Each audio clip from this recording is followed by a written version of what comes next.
dans un dernier souffle et dans le fracas de la bataille, qu'il fit résonner dans l'écho de la montagne le son de l'olifant.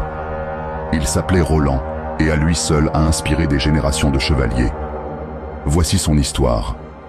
Après avoir lutté contre les Lombards et les Saxons à plusieurs reprises, Charlemagne s'en alla en guerre contre les musulmans installés dans le nord de l'Espagne.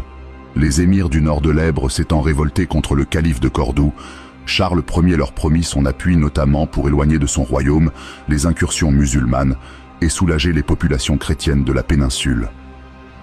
Ce fut avec 2 armées que Charlemagne partit en guerre. À la tête de l'une d'entre elles, il annexa aisément Pampelune. Sulayman conduisit alors Charlemagne devant Saragosse, où la jonction fut faite avec sa seconde armée qui venait de soumettre Barcelone. Mais à Saragosse, El Hussein, qui dirigeait la ville avec Sulayman, refusa d'ouvrir les portes de la ville aux Francs. L'armée de Charles fut contrainte de faire demi-tour. Cependant, pour compenser cet échec, l'aile occidentale de l'armée franque, conduite par le roi, s'en prit à la ville navarraise de Pampelune. Les murailles sont rasées et la ville pillée. L'armée, avec son butin, poursuivit son chemin vers l'Aquitaine en empruntant la route de Roncevaux. Le 15 août 778, les Vascons de Pampelune rattrapèrent l'armée franque, lourdement armée, alors qu'elle progressait dans une vallée encaissée. L'arrière-garde de l'armée de Charles Ier fut attaquée. Prise au piège par des guerriers aguerris, on raconte qu'elle fut jetée des falaises abruptes. Les derniers résistants connurent, eux aussi, un funeste sort. Toutefois, dans ce tragique événement, nous retiendrons un nom, Roland.